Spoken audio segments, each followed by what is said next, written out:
Hey, hello, friends. Today we're going to be making a cocktail. It's a star on its own, named after a star, um, invented by bartender Brian Miller here in New York some time ago. Kind of a classic. It's a Jane Russell. And the Jane Russell um, is a stir cocktail, a riff on a Manhattan. And therefore, it contains something that would be a whiskey. And it also contains Russell's. Russell's Reserve is the preferred um, bourbon for this cocktail.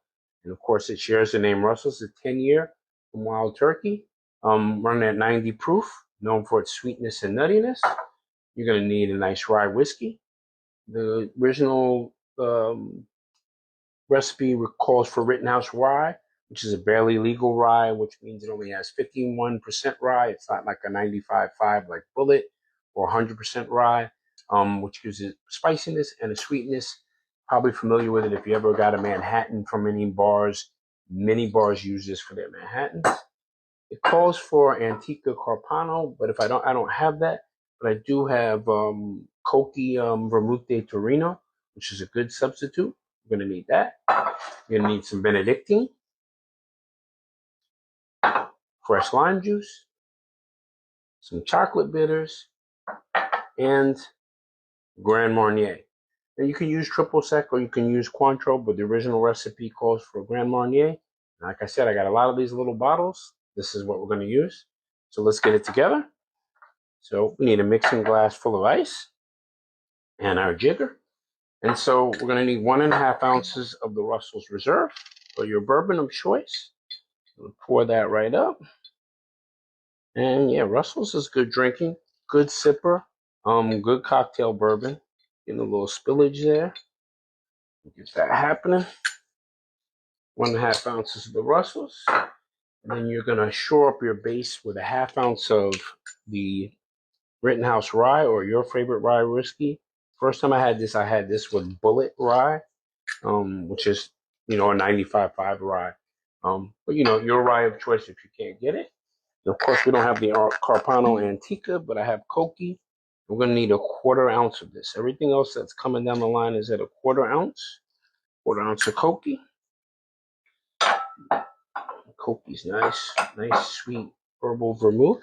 1/4 ounce of your Benedictine. Benedictine is a sweet herbal honey liqueur. It pairs with whiskey. A lot of cocktails call for it. You should get it on your shelf if you can. Benedictine is definitely handy in a clutch for a lot of cocktails. We're going to need a 1/4 ounce of our freshly squeezed lime juice that has been filtered, so we don't have to josh around with that.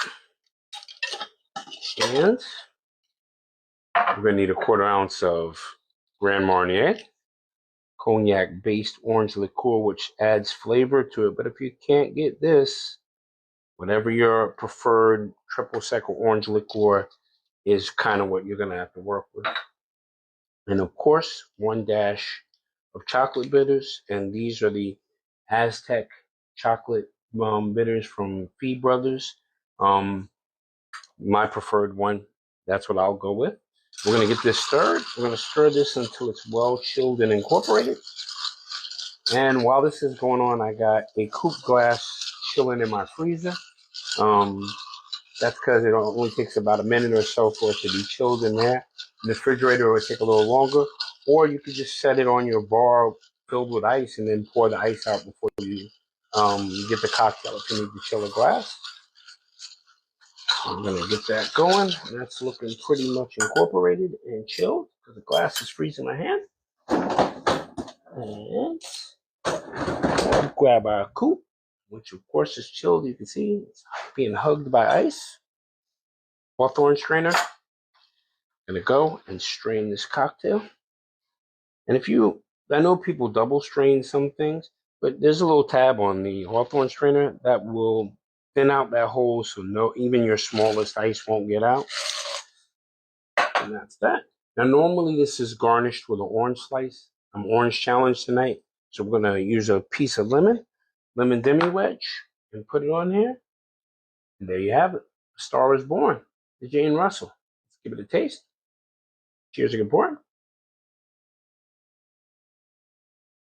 Oh, now that's marvelous. And two things are very pronounced here is the sweetness from the Russell's Reserve and the sweetness from the vermouth, the Cocchi. But Benedictine is in there in the background too, so there's a good amount of sweet to balance off that lime and the bitters.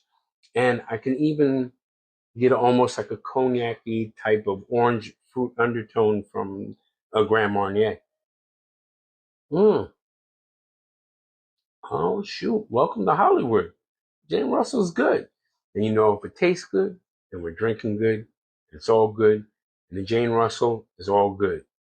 Now I've rediscovered her cocktail. I guess I need to go out and rediscover her movies. Cheers and good pouring. Going to watch a little AMC.